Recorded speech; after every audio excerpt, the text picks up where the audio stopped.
Alhamdulillah. Assalamualaikum warahmatullahi wabarakatuh.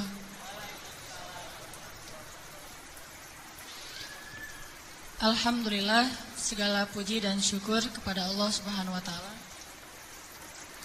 Senang sekali bisa ketemu lagi dengan teman-teman semuanya, para pemuda-pemuda kesayangan Allah Subhanahu wa taala insyaallah. Amin. Salawat dan salam semoga terlimpahkan kepada Nabi besar Muhammad sallallahu alaihi wasallam. Allah Subhanahu wa taala berfirman, A'udzubillahi minasyaitonirrajim. Bismillahirrahmanirrahim. Wal 'asr innal insana lafi khusr illal ladzina amanu wa 'amilus sholihat wa tawassaw bil haqq wa tawassaw bis sabr. Pada dasarnya manusia itu dekat kepada kerugian, kecuali salah satunya adalah orang yang senantiasa mendengar nasihat-nasihat untuk memperbaiki dirinya. Salah satunya orang yang senantiasa mendengar nasihat-nasihat yang baik untuk menjadi lebih solih dan lebih bertakwa kepada Allah Subhanahu wa taala. Dan halaqah ilmu yang kita lakukan setiap pekan ini salah satu bentuk diantara nasihat-nasihat yang baik yang kita berbagi melalui majelis ilmu. Mudah-mudahan ini membuat kita tergolong diantara orang-orang yang qad aflahal mu'minun, orang-orang yang beruntung. Teman-teman, pada malam ini kita akan membahas seperti yang diposting di sosial media. Tadi juga disampaikan oleh MC kita, Buni. Kita membahas tema yang judulnya mungkin agak herei, agak kurang serius. Tapi insya Allah pembahasan kita pada malam ini insya Allah akan serius. Jadi saya tidak akan ketawa. Karena biasanya juga gak ketawa, teman-teman yang ketawa ya. Kita akan membahas tentang apa? Ayo bareng-bareng 1, 2, 3. Ini kayak acara kuis di TV ya. Kita membahas tentang, saya mau ngomongin judulnya agak-agak kurang chemistry ini sama saya mah. Kita membahas tentang kok gitu.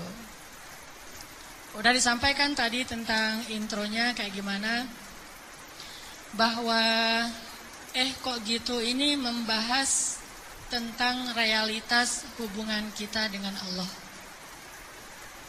Tentang realitas hubungan kita dengan Allah. Yang kayak gimana? Ya gitu. Kita sering memuji-muji Allah dengan lisan kita, tetapi pujian kita itu enggak selaras dengan hati kita. Kita sering berzikir menyebut keagungan Allah dengan kalimat subhanallah, alhamdulillah, Allahu akbar, masya Allah, dan seterusnya. Kita memuji Allah dengan pujian-pujian yang indah, tetapi seringkali pujian itu tidak ada di dalam hati kita. Sehingga saya suka menyebut ini dengan istilah zikir yang agak-agak gombal. Kalau kita ngegombal kepada manusia, kadang dia percaya gitu. Seorang suami ngegombal kepada istri, tulus nggak tulus dia nggak ngerti. Yang penting dia bahagia dengan kata-kata yang indah gitu. Bapak kamu titik kan gitu kan? Selalu kan bapak kamu kan ya. Standar gombal, raja gombal di TV. Bapak kamu tukang parkir ya gitu. Kok tahu? Pasti gitu tuh. Ya soalnya dia sudah memarkirkan hatiku kepadamu gitu. Cewek mungkin gak percaya kali, cuman dia senang aja dengan kata-kata kayak gitu kan. Atau mungkin ada juga yang percaya, karena dia ngelihat kita kayaknya wajahnya wajah polos, gak ada wajah tampang-tampang pembohong, apalagi playboy gitu ya. Wajahnya polos banget, ada jenggotnya gitu ya, insya Allah jujur kan. Asarus sujud, wah masya Allah. Bisa jadi kita cuma ngegombal, tapi dia nggak tahu, karena manusia itu tidak tahu isi hati. Tapi kalau Allah Subhanahu wa taala, A'udzu billahi minasy syaithanir rajim. Wa asirru qawlakum aw ijharu bih innahu alimun bidzatis sudur. Kan? Gimana kita mau gombal kepada Allah? Wa asirru qawlakum, kalian sembunyikan kata-kata kalian di dalam hati maksudnya. Aw ijharu bih, atau kalian tampakkan, kita ucapkan dengan lisan. Innahu alimun bidzatis sudur. Allah Maha tahu apa yang ada di dalam hati. Jadi nggak akan berhasil ngegombalin Allah tuh nggak akan berhasil. Kalau kita nggak jujur dengan lisan kita yang sesuai dengan hati kita, itu nggak akan terjadi keajaiban dalam hidup kita. Inilah realitas dari hubungan kita dengan Allah. Makanya Allah sering bilang ke kita seolah-olah, kok gitu? Barusan kamu bilang hasbiyallah, cukup bagi saya Allah. Tapi kok nggak cukup kalimat Allah itu menggetarkan hati? Padahal kalau orang bilang hasbiyallah, cukup bagi saya Allah, pas disebut nama Allah, udah selesai masalah dia gitu. Contoh, ada musibah. Terus temannya bilang, tenang, ntar Allah ganti dengan yang lebih baik. Kan disebutkan nama Allah, tenang, ntar Allah ganti dengan yang lebih baik. Oh, ini ada doa nih, wakhluf li khairam minha, ya Allah beri saya ganti yang lebih baik. Apakah kata-kata ini cukup buat kita sehingga kita tenang, sehingga kita tidak lagi terus-terusan dalam keputusasaan terhadap musibah-musibah yang kita hadapi? Kalau enggak, berarti kita gombal mengatakan hasbiyallah. Katanya hasbiyallah, kok nggak cukup sih Allah buat kita? Padahal Allah berfirman di dalam Al-Quran, innamal mu'minun, orang mukmin yang sebenarnya, innamal mu'minuna alladzina idza dzukirallahu wajilat qulubuhum. Kalau disebut nama Allah hatinya gemetar. Maksudnya ngerespon gitu di dalam hati, jadi mantap imannya, jadi mantap keyakinannya, jadi mantap tawakalnya kepada Allah Subhanahu wa taala. Benar enggak sih hasbiyallah? Coba. Kalau lagi bete, lagi ilfil, lagi enggak mood aja nih, lagi sedih, lagi galau berat, yang buat bete, ilfil, galau berat kita itu reda apa? Jujur ya, apakah sholat, apakah jalan-jalan, apakah makan-makan enak, apakah main game, apakah dengar musik, apakah nonton film yang baru keluar? Mana yang paling gampang buat bete kita hilang? Itu jujurnya tuh.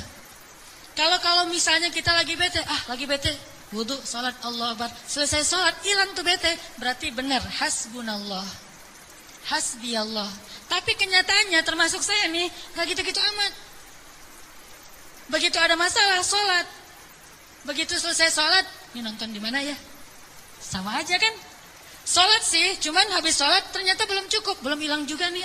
Saya udah sholat, saya udah zikir, saya udah doa, saya udah tilawah Al-Quran, saya malah udah tahajud, udah puasa, tapi belum hilang juga, masih ilfil banget nih. Mau cari makan enak mau makan yang pedas-pedas gitu, atau mau cari kopi, berarti belum hasbun, belum cukup, masih butuh tambahan. Memang berpengaruh, tapi belum cukup. Sholat ya menenangkan, cuma belum bisa menyelesaikan masalah. Berarti kita masih gombal dalam zikir kita. Makanya Allah bilang, kok gitu?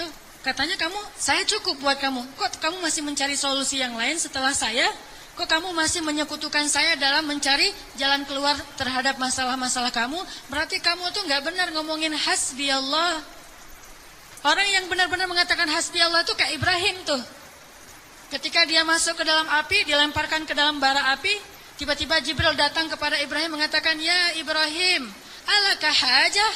Apakah kamu punya sesuatu yang kamu butuhkan? Sal, tu'ta, minta kepada saya, nanti saya akan kabulkan. Kata Jibril. Apa kata Ibrahim? Amma ilaik fala. Kepada kamu? Tidak.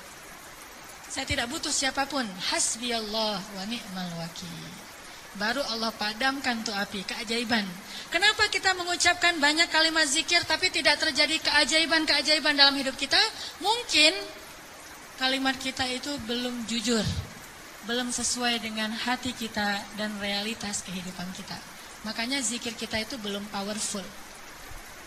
Harusnya zikir yang powerful itu begitu kita bilang hasbi Allah, api padam. Jadi kalau ada kebakaran, hasbi Allah, nggak butuh telepon pemadam kebakaran, selesai sudah. Kenapa kita telepon pemadam kebakaran? Karena kita belum hasbi Allah secara jujur. Ini benar nih, walaupun agak-agak, contohnya agak-agak lebay mungkin ya, tapi benar loh. Kenapa? Kita ketika nggak usah api yang membakar rumah lah, nggak usah kebakaran, hal sepele aja. Masalah perasaan, masalah lapar. Bukankah Nabi mengatakan nanti makanan orang di akhir zaman adalah kalimat la ilaha illallah?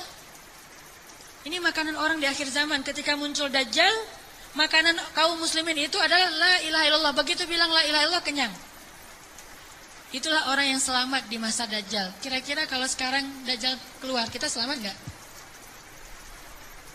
Cari taunya gimana? Kalau teman-teman lapar, coba bilang la ilaha illallah. Lapar, masih lapar atau udah kenyang? Pasti masih lapar ya. Karena kita nggak menganggap Allah segalanya, hasbi Allah.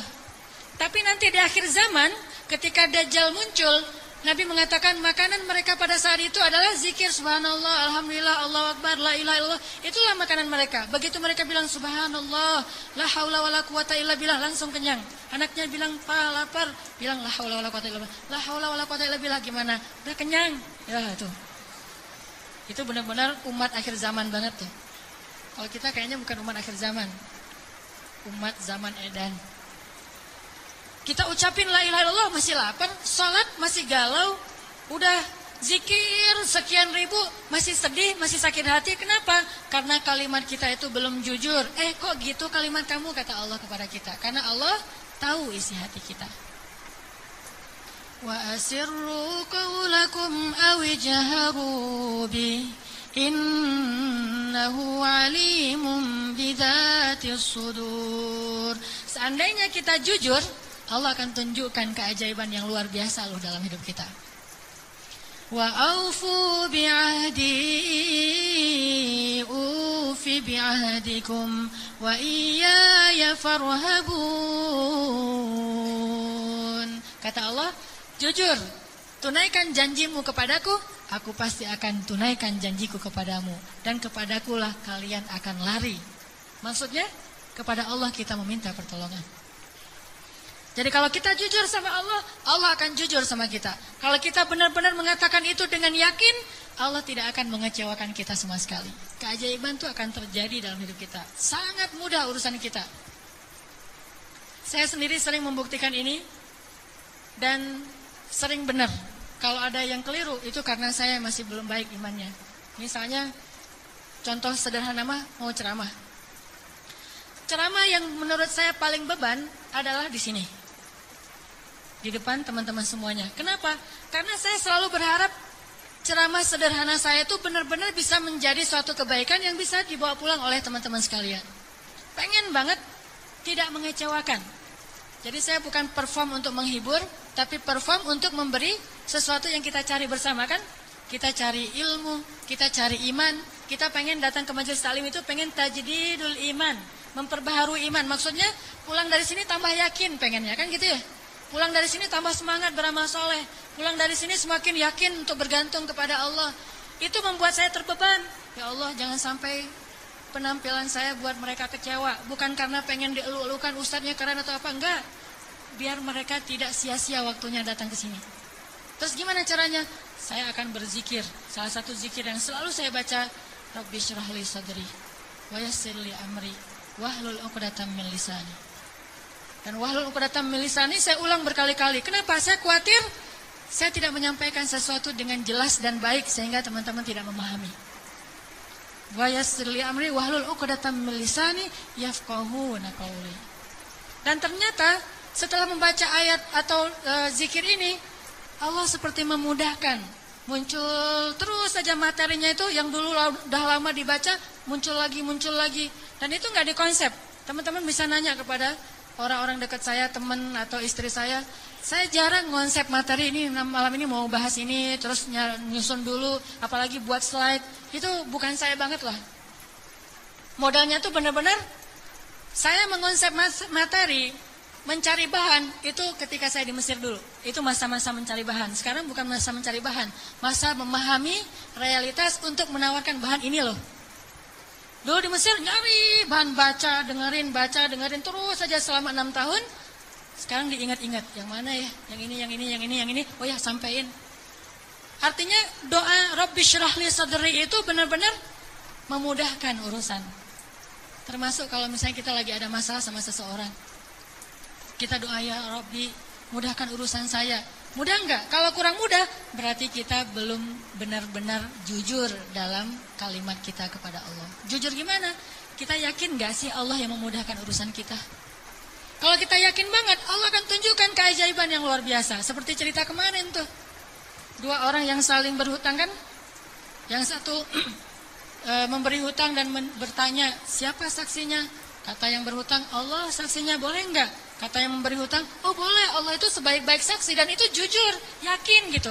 Coba kalau kita lakukan itu sekarang, mungkin kita akan dikhianatin, akan dirugiin sama banyak orang. Kenapa? Karena enggak yakin banget kepada Allah SWT. Masih ada setitik ragu. Ntar kalau dia bohong gimana? Bukankah ada Allah? Ntar kalau dia lupa gimana? Bukankah ada Allah? Ntar kalau dia berubah pikiran gimana? Bukankah ada Allah? Ntar kalau dia hilang tiba-tiba nggak membayar hutang gimana? Bukankah ada Allah? Bukankah ada Allah? Ini jarang kita ucapkan. Kita masih ragu walaupun kita mengatakan hasbiyallah, hasbunallah. Makanya jarang ngelihat keajaiban. Padahal kalimat itu kalimat-kalimat yang mukjizat, powerful. Sebagian mungkin pernah dengar cerita Imam Hasan Al-Basri. Tahu Imam Hasan Al-Basri? Salah satu ulama generasi tabi'in, generasi kedua. Ceritanya Imam Hasan Al-Basri ini pernah bikin seorang gubernur Baghdad namanya Hajjaj. Ini Hajjaj ini gubernur yang sangat jahat, sering membunuh orang soleh, termasuk sahabat Nabi pernah dibunuh sama dia. Imam Hasan Al-Basri pernah bikin gubernur Hajjaj itu tersinggung. Kapan? Ketika Imam Hasan Al-Basri diundang ke rumah gubernur Hajjaj bersama beberapa ulama yang lain, beberapa tokoh masyarakat diundang ke rumah barunya, istana gitu. Jadi Raja Hajjaj ini suka bikin istana terus pamer. Ngundang nih.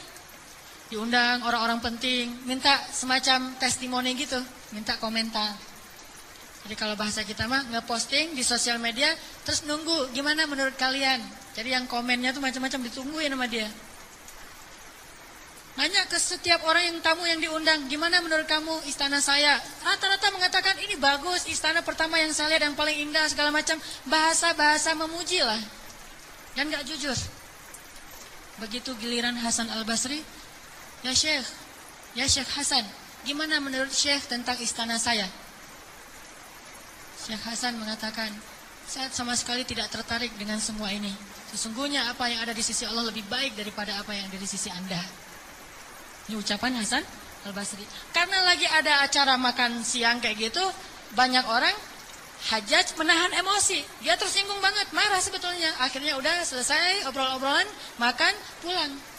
Saat pulang, Raja Hajjaj mengutus 2 orang prajurit untuk menangkap Hasan Al-Basri di tengah jalan. Suruh bawa balik lagi ke istana. Mau dia apa? Mau dipancung. Karena dia suka mancung orang soleh. Tangkap tuh Hasan Al-Basri. Di tengah jalan didatangi pengawal raja, kemudian dibawa lagi ke istana, mau dipancung. Begitu Hasan Al-Basri berhadapan dengan Hajjaj, Hasan Al-Basri kemudian berdoa di dalam hatinya. Yang tadinya Hajjaj marah besar, pengen bunuh Hasan Al-Basri, pengen memancung Hasan Al-Basri, tiba-tiba pas ngelihat wajah Hasan Al-Basri, Hajjaj ini berubah seperti orang yang kena hipnotis.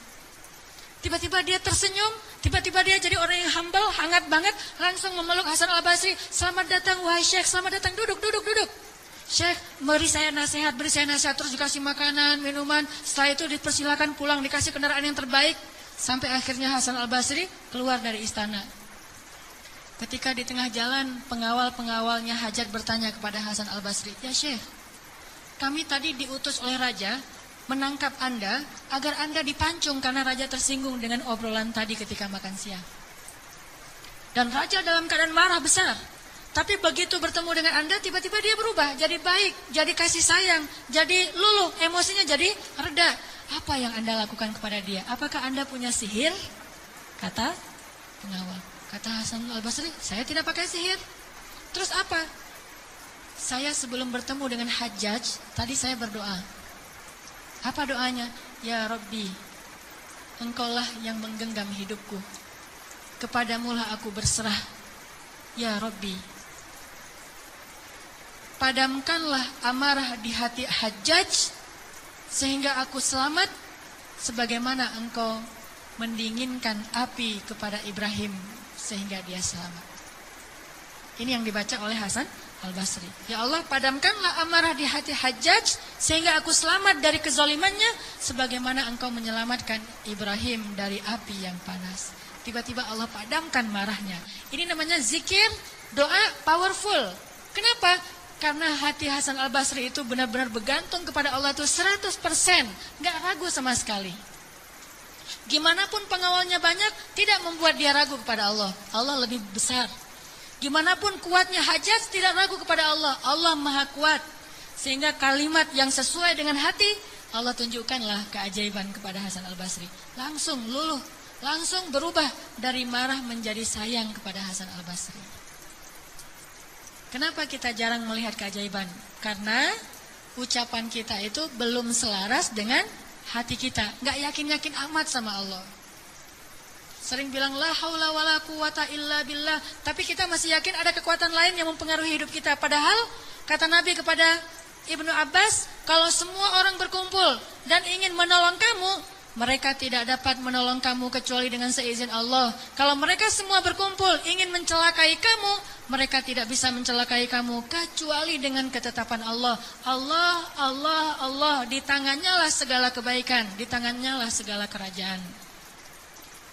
Tabarakalladzi biyadihil mulk wa huwa ala kulli syai'in qadir. Percaya enggak kita dengan ayat itu? Jawab dengan hati kita masing-masing. Kalau kita percaya, baru terjadi keajaiban dalam hati kita. Pernah menghadapi orang marah? Pernah? Sering kan? Siapa yang marah? Istri? Tahu gimana kalau istri lagi marah? Oh, belum tahu ya? Ya udah deh, ganti contoh. Orang tua deh, orang tua. Saya lupa aja nih kalau saya di hadapan para jomblo fisabilillah. Kalau istri lagi marah, padamkan marahnya itu bukan dengan hadiah dunia dulu. Itu buat kita ragu sama Allah dan mengandalkan materi. Pas marah, tunjukin. Mau ke Lombok, Bali, Jogja, atau Maldives. Pasti dia pilih Maldives tuh. Pas dia pilih Maldives, kita nangis. Kenapa? Dananya gak cukup. Makin marah dia tuh. Jangan nawarin materi dulu untuk meredakan marah seseorang. Karena kita akan bergantung kepada materi itu. Ternyata ampuh. Kalau dia marah, saya kasih tuh brosur. Brosur doang. Kalau lagi marah, nonton yuk. Pelan-pelan reda marahnya, berarti efektif. Nonton cukup bagi saya. Pas lagi marah, ada kafe baru loh, enak tuh makanannya. Terutama tuh misalnya green tea-nya, milkshake tuh paling enak tuh se-Bandung. Reda marahnya, milkshake cukup bagi saya, kan? Bukan hasbiyallah, hasbiya milkshake. Kenapa bisa gitu? Karena ketika kita mau meredakan marah seseorang itu kita menggunakan materi. Atau menggunakan bahasa-bahasa ngegoda, ngerayu, gombal tadi. Tapi kan lama-lama agak-agak habis juga ya bahan menggombal ya. Harus buka. Jadi teman-teman bisa ke Gramedia mungkin beli buku dengan judul Kumpulan Gombal-Gombal Efektif. Udah teruji banyak yang menggunakan gombal ini dan berhasil meredakan amarah.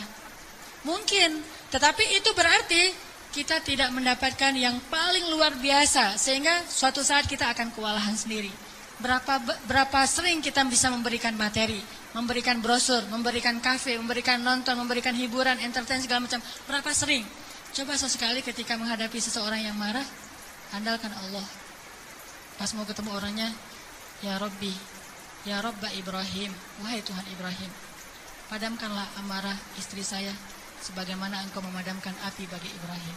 Terus temuin, kalau masih marah, ya Allah astagfirullahaladzim, berarti saya belum jujur nih, masih belum yakin sama Allah, istighfar lagi, ya Allah padamkan. Masih marah, ya Allah padamkan. Terus saja sampai yakin. Kalau kita yakin itu berubah loh, benar-benar berubah. Kalau enggak bisa langsung, bertahap, tergantung iman. Ada orang yang imannya baru redam amarah seseorang itu 1 jam, berarti imannya iman 1 jam.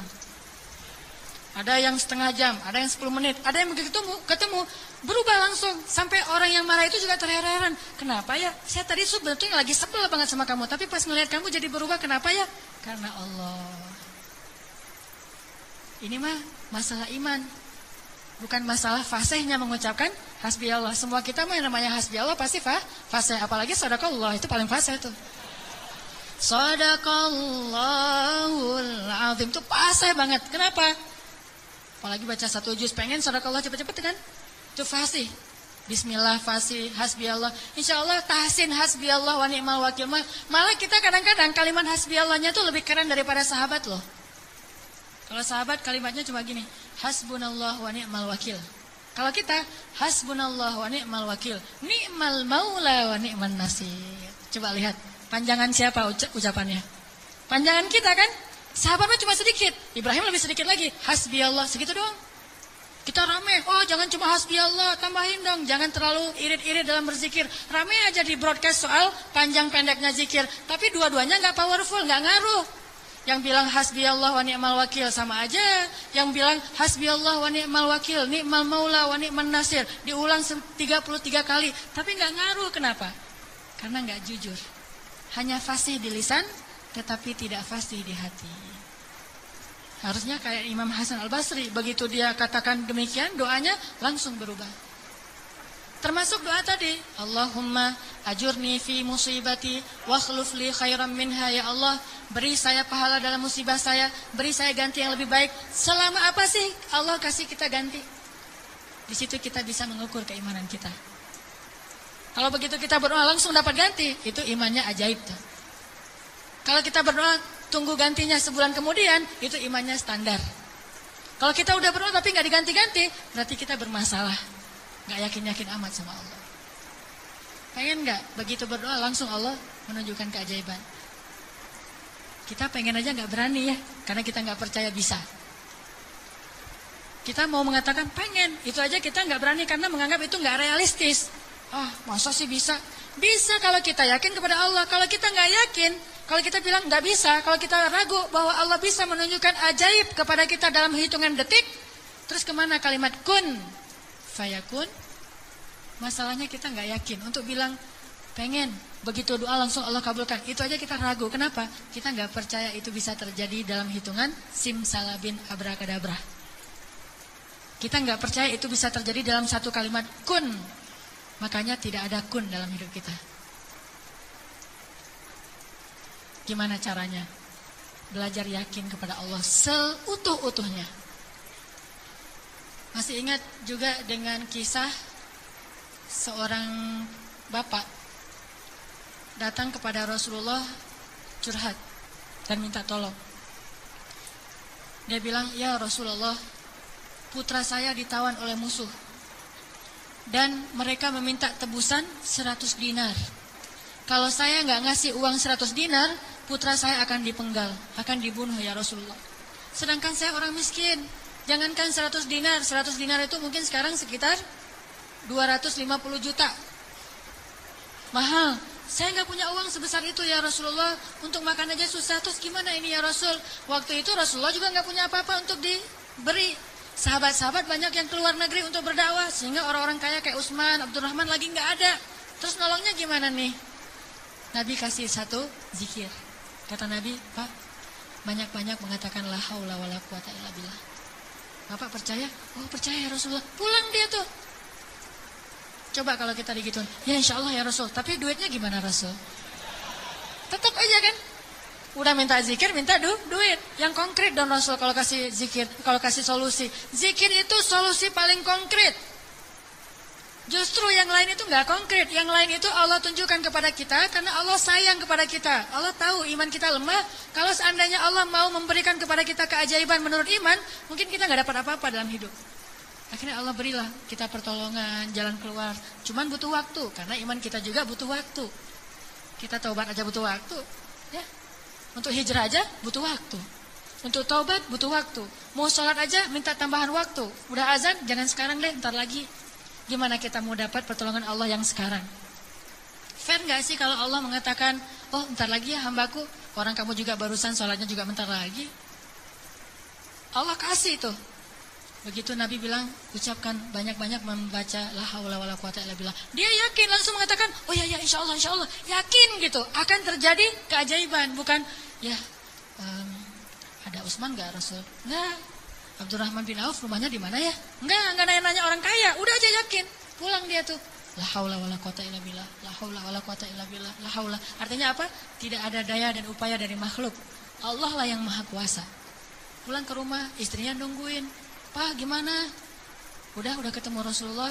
Dapat solusinya, dapat uang pinjaman dari siapa? Enggak. Terus gimana? Nabi ngasih kita solusi yang lebih baik daripada itu. Apa? Ucapkan la haula wala quwata illa billah. Istrinya enggak protes, langsung bilang, "Oh ya." Langsung la haula wala quwata illa billah.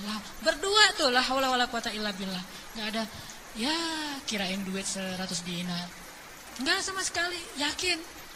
Begitu malam, sepanjang siang mereka la haula wala quwata illa billah, malam hari tiba-tiba putranya pulang. Enggak sendiri, bawa ternak, bawa kambing banyak tuh, domba dibawa. Ada ratusan ekor domba dia bawa pulang. Di luar rame apa nih apa? Ada domba, siapa? Putra kita, Masya Allah. Pelukan, kangen gitu ya. Kamu gimana bisa selamat? Kata putranya, wahai ayah, ada keajaiban.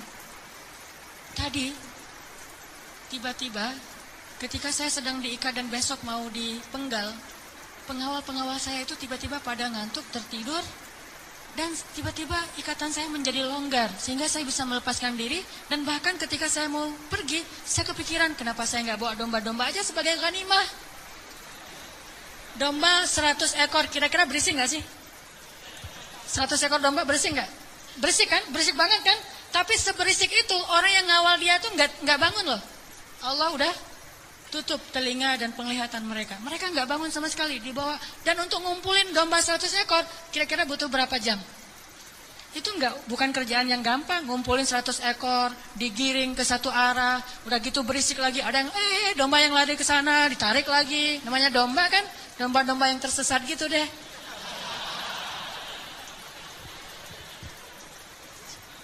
Gimana coba? Tapi pengawalnya nggak bangun sama sekali sampai ke rumah. Pengawalnya mungkin belum bangun atau mungkin nggak akan bangun lagi kali. La haula wala quwata illa billah. Baru ayahnya sadar, Masya Allah, la haula wala quwata illa billah. Dan ini orang yang mengatakan ini nggak disebutkan namanya dalam riwayat. Kenapa? Saking nggak terkenalnya.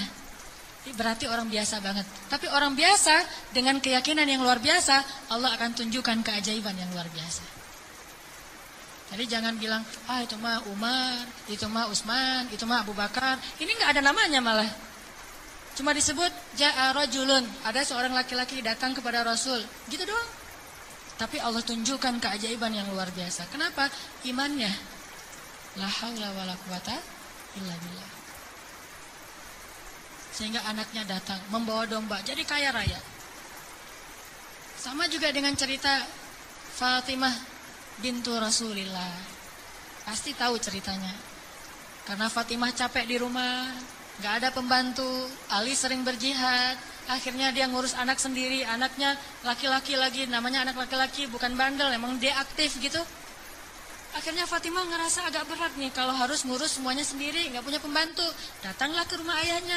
Ayah, ya Rasulullah, ayah tahu keadaan rumah tangga saya bersama Ali. Ali orang yang sibuk bekerja, membela agama Allah, berdakwah, berjihad. Saya sendiri di rumah gak ada pembantu. Boleh gak minta seorang pembantu dari rumah ayah? Kan banyak pembantu Rasulullah yang jadi relawan tuh. Kata Rasulullah, ya Fatimah, mereka itu bukan pembantuku tetapi pembantu kaum muslimin. Jadi gak mau dikasih kepada urusan keluarga. Maka pulanglah Fatimah. Oh ya ayah gak apa-apa, pulang nih bersama Ali, gak dapat apa-apa. Nabi kan gak enak hati, karena Nabi sayang banget dengan putrinya ini, putri kesayangan Nabi banget, di antara putri-putrinya, Fatimah Az-Zahra. Akhirnya Nabi menyusul Fatimah ke rumahnya. Assalamualaikum, waalaikumsalam, dibukain pintu. Ya Fatimah, ya Ali, la tahzana, janganlah kalian bersedih. Mau aku kasih yang lebih baik daripada pembantu? Oh apa ayah? Kirain robot-robotan atau apa gitu ya. Pembantu yang dalam bentuk robot kan tinggal beli baterai aja tiap bulan atau dicas gitu. Apa ya ayah yang lebih baik daripada pembantu? Kita tahu, kata Rasulullah sebelum tidur, bacalah zikir ini, ayat ini, maka insya Allah itu lebih baik daripada pembantu. Mereka protes enggak? Enggak. Oh ya, sami'na wa ata'na. Diamalin tuh, enggak pernah tinggal. Dan selamanya mereka enggak punya pembantu, tapi enggak pernah mengeluh lagi. Allah berikan mereka jalan keluar. Jalan keluarnya adalah dikuatkan hati dan kesabarannya. Itu keajaiban. Kenapa kita udah berdoa tapi hati kita masih lemah? Karena kita tidak berdoa dengan hati, tapi kita berdoa dengan kok gitu? Enggak sesuai antara lisan dengan kenyataan. Ada lagi nih kisah yang mungkin sebagian teman-teman pernah mendengar bagaimana Rasulullah SAW pada malam perang Badar melakukan apa Nabi malam perang Badar teh? Istighosah. Pernah dengar istilah istighosah? Mungkin sebagian orang menganggap istighosah ini bid'ah. Istighosah itu salah satu di antara hal yang paling luar biasa yang dilakukan Nabi dan disebutkan di dalam surat Al-Anfal, "Idz tastaghitsuna rabbakum." Ketika kalian beristighosah kepada Tuhan kalian. Apa itu istighosah? Berdoa dengan penuh keyakinan. Malam sebelum terjadi perang Badar, semua para sahabat itu tidur. Dan luar biasanya tidurnya juga sampai mimpi lah gitu. Mimpinya apa? Mimpi basah. Ini serius. Jadi semua sahabat pada malam itu digoda oleh setan sehingga mereka mimpi basah. Dan ketika bangun dari tidur mereka harus mandi junub. Tapi tidak ada air. Akhirnya Allah turunkan hujan. Pada mandi di bawah hujan semuanya sambil bertakbir. Pada malam itu cuma 2 orang yang gak tidur. Rasulullah dan Abu Bakar As-Siddiq. Ngapain? Doa kepada Allah. Salah satu yang terekam dalam sejarah di antara doa Nabi pada malam perang Badar apa? Ya Allah, seandainya besok kami semuanya terbunuh, maka saya khawatir tidak ada lagi orang yang menyebut namamu di muka bumi. Tolonglah hamba-hambamu ini ya Allah. Terus berdoa dan mengangkat tangannya tuh gak gini. Tapi mengangkat tangannya tuh gini. 2 tangan. Tapi berdoa dengan mengangkat tangan setinggi-tinggi. Rabbi gitu. Terus berdoa kayak gitu sampai syal Nabi jatuh, ditaruh lagi oleh Abu Bakar. Jatuh dan menangis sampai basah janggutnya Rasulullah SAW yang mulia. Kemudian Abu Bakar yang sedih mengatakan, ya Rasulullah, hasbuk, hasbuk. Cukup ya Rasulullah, Allah sudah mendengar doamu, cukup. Nabi gak cukup-cukup, terus saja berdoa. Apa yang terjadi besok? Allah utus malaikat ribuan untuk menolong Rasulullah dan para sahabat. Dan kita lihat hasil perang Badar. Bukan karena dia Rasulullah, tetapi karena imannya adalah imannya seorang Rasulullah. Kalau kita punya iman minimal dekat atau mirip dengan imannya seorang Nabi, Allah akan tunjukkan mukjizat yang mirip dengan seorang Nabi yang disebut dengan karomah. Itulah keajaiban. Jadi bukan mustahil. Kalau kita tidak pernah melihat keajaiban, itu pasti karena kita masih belum selaras antara lisan dengan hati kita. Masih ingat kalimat Nabi ditodong dengan pedang, dihunuskan pedang, lagi istirahat di bawah pohon. Nabi lagi istirahat nih. Tiba-tiba datang orang Badui, orang kafir, menghunuskan pedang di leher Nabi. Dan itu benar-benar mau membunuh Nabi. Nabi seorang diri, sahabat jauh. Terus laki-laki itu mengatakan, ya Muhammad, sekarang kamu sendiri. Kalau saya akan membunuh kamu sekarang, siapa yang bisa menolong kamu? Rasulullah dengan tenang dan mantap mengatakan, Allah. Kalimat Allah itu membuat laki-laki tadi gemetar dan jatuh pedangnya. Coba, ini kalimat Allah kayak gimana? Coba kita ucapkan Allah, ada yang gemetar nggak? Allah, apaan? Nggak dengar? Ya. Biasa aja. Jadi kalau ada musuh, misalnya kita lagi marahan nih di jalan, ada orang yang marah, pengen ngancem kita, Allahu Akbar. Dia langsung gemetar gitu, langsung tunduk, langsung gak bisa berdiri. Berarti ini Allahu Akbar kita ini udah benar-benar powerful. Tapi kenyataannya kan gak pernah kan. Kita bilang Allah terus orang gemetar gara-gara kata-kata kita. Rasul bisa kayak gitu loh. Jadi kalimatnya sama yang kita ucapkan dengan yang Rasulullah ucapkan. Tetapi hatinya beda. Nabi mengatakan Allah, gemetar tangannya, jatuh pedangnya, diambil oleh Nabi. Dihunuskan ke leher orang itu. Nabi bertanya, sekarang kalau saya mau membunuh kamu, siapa yang menolong kamu? Kata dia, engkau wahai Muhammad. Cuma engkau yang bisa menolong saya dan menyelamatkan saya. Akhirnya Nabi membiarkan dia pulang, dan dia akhirnya pulang dalam keadaan selamat dan menyebarkan agama Islam kepada kaumnya. Jadi sesi pertama ini kesimpulannya apa? Salah satu di antara sebab tidak banyak terjadi keajaiban dalam hidup kita karena iman kita belum ajaib. Insya Allah nanti habis sholat isya saya mau sharing kisah-kisah yang menurut saya lebih powerful untuk jadi pelajaran buat kita dalam berdoa, berzikir dan memohon pertolongan Allah Subhanahu wa taala insya Allah. Oke, teman-teman sekalian, tadi kita sampai kepada beberapa kisah tentang gimana menyelaraskan antara lisan dengan hati kita sehingga bisa terjadi banyak keajaiban dalam hidup kita. Ini kisah-kisah yang tadi kita dengar adalah bukti gitu. Orang kalau selaras antara lisan dan hatinya pasti terjadi keajaiban. Kalau ketika kita berdoa hati kita yakin seutuhnya kepada Allah, pasti Allah gak akan ngecewain kita. Gak mungkin. Allah itu gak mungkin mengecewakan kita. Allah sendiri kok yang berjanji, wa idza sa'alaka ibadi anni fa inni qarib ujibu da'watad da'. Itu Allah yang bilang, ujibu da'watad da'. Aku tuh dekat. Artinya berharaplah kepadaku gitu. Dan aku akan mengijabah setiap orang yang meminta kepadaku. Jadi Allah sendiri yang berjanji akan menunjukkan keajaiban, mengabulkan permintaan-permintaan yang baik dari hambanya, sehingga tidak perlu kita ragu, Allah gak mungkin ngecewain kita. Begitu kita berdoa yang selaras di hati kita, yakin kepada Allah, Allah akan tunjukkan. Itu rahasia paling gampang untuk hidup bahagia, untuk sukses, untuk dapetin apa yang baik-baik yang kita harapin. Contoh, kalau mau ngelamar seorang cewek, sebelum kita datang ke calon mertua, lobi dulu ke langit pemilik hati mertua. Jadi bukan dandan nomor 1, itu mah yang kesekian. Bukan misalnya bawa CV yang bagus, isi CV-nya teh. Kalau perlu tanggal lahirnya diedit, biar gak terlalu ketuaan gitu ya. Cuma diedit 1 angka doang, angka terakhir yaitu tahun. Kemudian pekerjaan, wira swasta. Kan sekarang wira swasta mah keren ya, pengusaha gitu ya. Walaupun wira swastanya masih baru merintis lah. Saya mah gak mau terlalu makin jelek nanti. Wira swasta, jualan apa misalnya, apa aja lah. Apa aja dijual gitu. Yang penting tidak menjual harga diri. Wah, semuanya diedit. Itu bukan yang paling penting. Yang paling penting adalah gimana ngelobi langit, pakai jalur langit. Minta kepada Allah yang menggenggam hati. Begitu di depan pintu pagar, la haula wala quwata illa billah. La haula sampai 100 kali. Kenapa 100 kali? Sampai yakin banget ya Allah yang menentukan hati seseorang hamba. Bisa dibolak-balik. Bisa jadi awalnya si calon mertua ini udah punya calon sendiri buat anak yang perempuannya. Mungkin lebih tajir, mungkin lebih keren, mungkin lebih berewokan, lebih nyuna gitu ya. Kita mah seadanya, udah pakai wak doyok juga belum tumbuh-tumbuh. Ya gimana, udah begitu takdirnya kan, terimalah kenyataan.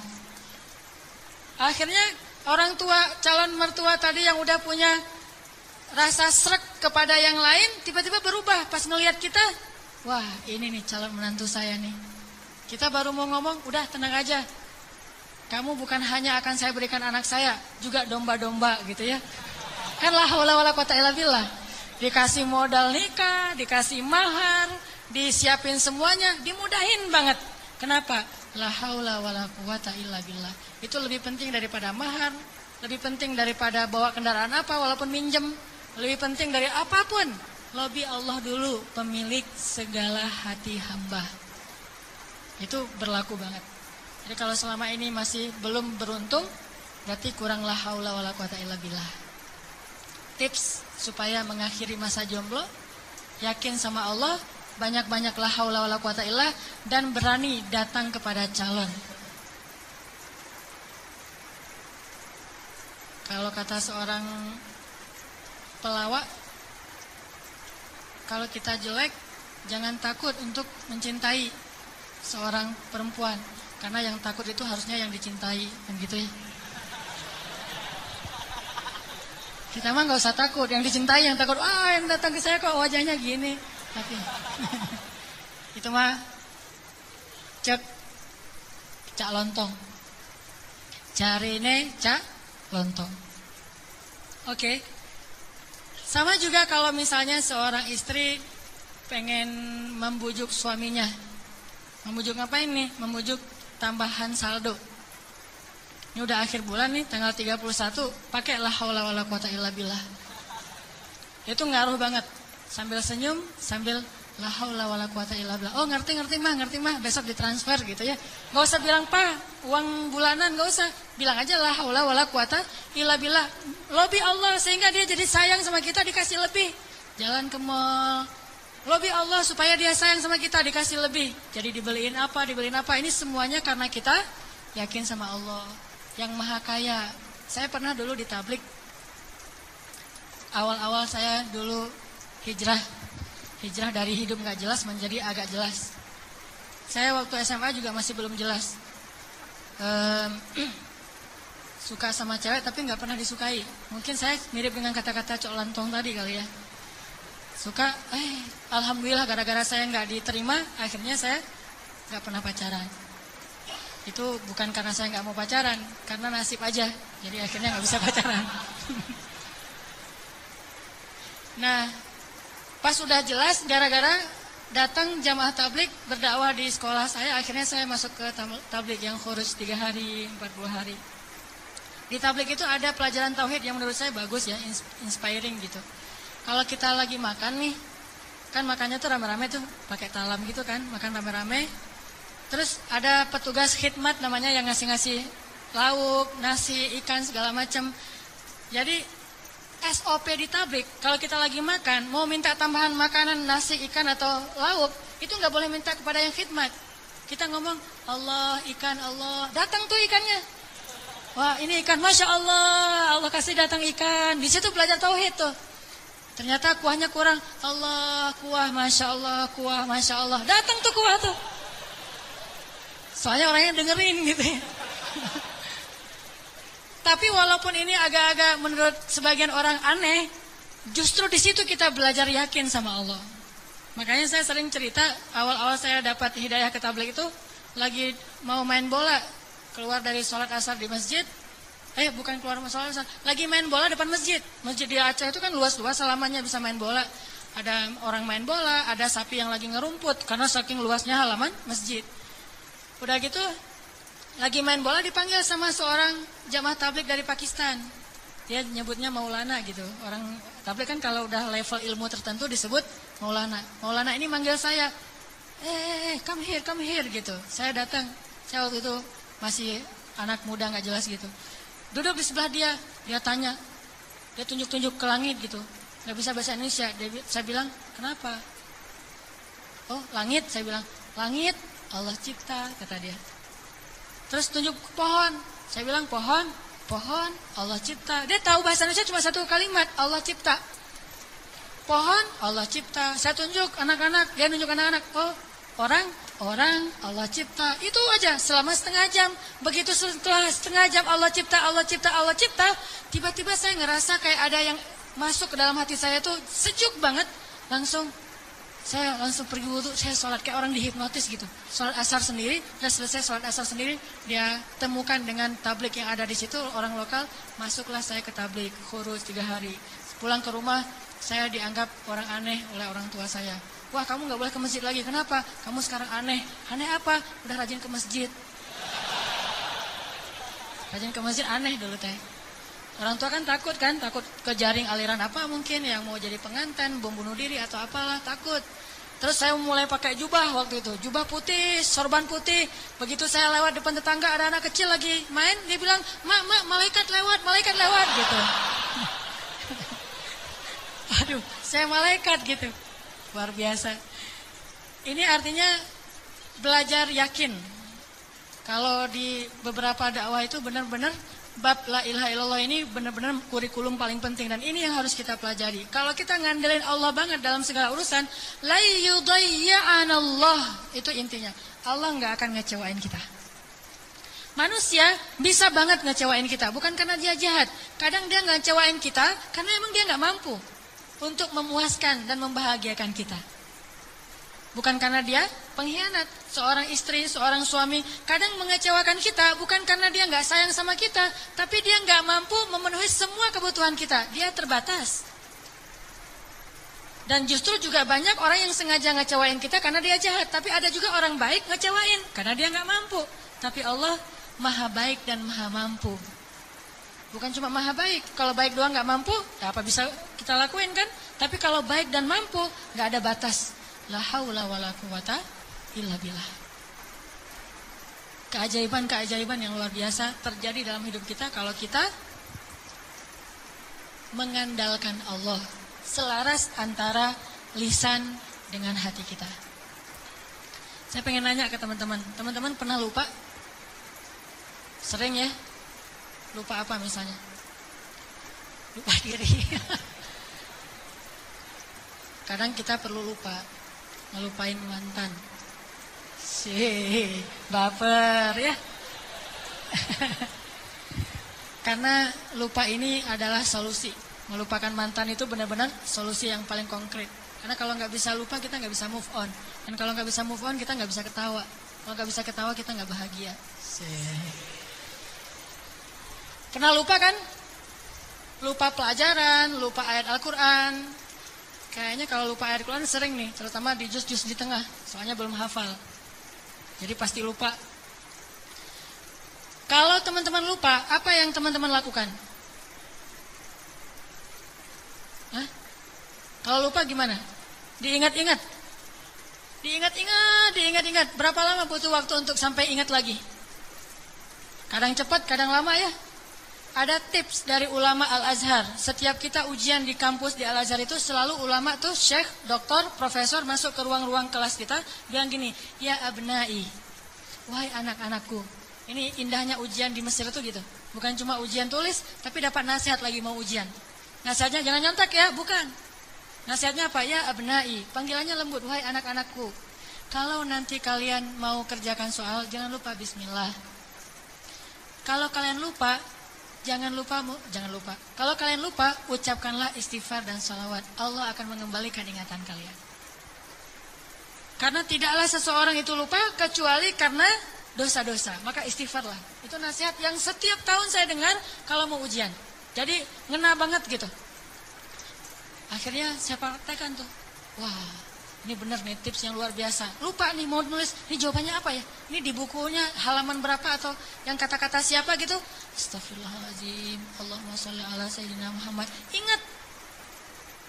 Kadang-kadang juga nggak ingat sama sekali, udah berkali-kali sholawat. Soalnya bukunya belum saya baca. Wah, ini nggak ingat-ingat ini. Kan ada masa-masa iman naik dan turunnya. Kalau lagi turun buku nggak dibaca, pede banget baca judul-judul doang gitu. Baca daftar isi. Jadi cara belajar cepat tuh baca daftar isi. Nanti kurang lebih kayak gitulah, di karang-karang aja gitu. Akhirnya nilainya harus di remedial, diulang. Padahal udah selawatan masih remedial. Kenapa nggak belajar? Kalau kita lupa, coba deh uji iman kita dengan istighfar dan salawat. Kalau belum ingat juga, berarti iman kita masih lemah.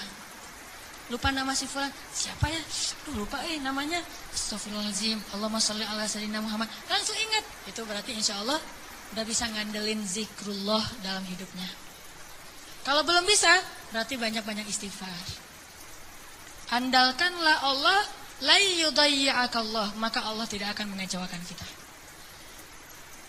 Mau? Teman-teman pengen kalau misalnya ngelamar seorang cewek langsung diterima tanpa syarat? Mau? Serius? Gimana caranya biar terjadi keajaiban dalam hidup kita? Pengen ini, alhamdulillah dapat. Segala kebaikan yang kita pengenin dapat gitu. Pengen punya anak, Allah kasih anak. Ya Rabbi, wahana al-'azmu minni, washta'ala ar-ra'su shayba, walam akun bidu'aika Rabbi syaqiyya. Ya Allah, saya sudah tua, rambut saya sudah beruban, tapi saya enggak pernah berputus asa dalam berdoa kepadamu. Fahabli min ladunka waliya yarithuni wa yarithu min ali Yaqub waj'alhu rabbi radiyya. Langsung Allah bilang, ya Zakaria, inna nubashshiruka bi ghulam ismuhu Yahya lam naj'al lahu min qablu samiyya. Ya Zakaria, langsung Allah kasih jawaban. Bergembiralah Zakaria, kamu akan punya anak laki-laki dan namanya saya kasih nama, bukan kamu yang cari di Google. Saya kasih nama, siapa namanya ya Allah? Yahya, dan tidak ada anak seperti dia sebelumnya. Solehnya luar biasa. Wa hananan min ladunna, anakmu itu hanan banget, kata Allah. Apa itu hanan? Lemah lembut. Wa hananan min ladunna wa zakatan, anak yang terpelihara dari dosa. Wa taqiyya, hanan at-taqi, lembut dan mudah-mudahan bertakwa, cenah gitu ya. Itu sifat Nabi ya, Nabi Yahya. Wa barram biwalidayhi, berbakti kepada kedua orang tua. Tuh, Allah langsung kasih sifat-sifatnya, bukan cuma anak terus ntar terserah orang tuanya, enggak. Allah udah beri dia sifat yang sangat mulia. Dari apa itu? Dari yakin. Belum pernah kecewa dalam berdoa. Padahal berdoanya tuh lama loh, tapi enggak pernah kecewa. Dan Allah tunjukkan betapa Allah tidak mengecewakan hamba-hambanya. Wa barran biwalidayhi wa lam yakun jabbaran 'asiyya. Dia anak yang berbakti, tidak pernah berlaku kasar dan tidak pernah berbuat dosa. Bayangin, anak enggak pernah berbuat dosa sampai akhir hayatnya. Yahya alaihissalam.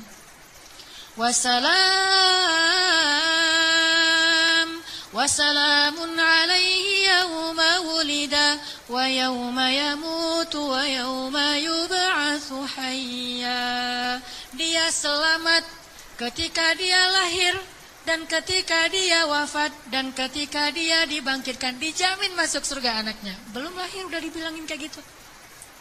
Hasil dari mengandalkan Allah, yakin sama Allah. Dikasih, tenang aja.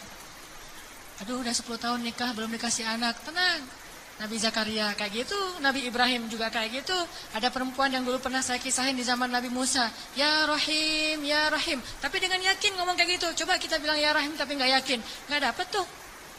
Takdirnya gak akan punya anak. Tapi karena dia ya Rahim terus, tiba-tiba Allah mengubah takdir. Sesungguhnya rahmatku lebih luas daripada takdir. Andalkan Allah. Gimana caranya biar kita dapat keajaiban? Buat Allah percaya sama kita. Itu tips yang paling penting. Buat Allah percaya sama kita. Kalau Allah udah percaya, udah selesai. Kalau Allah udah radhiyallahu an, Allah udah ridha, Allah udah percaya, Allah udah mengatakan kita siddiqun. Apa itu siddiq? Orang yang benar.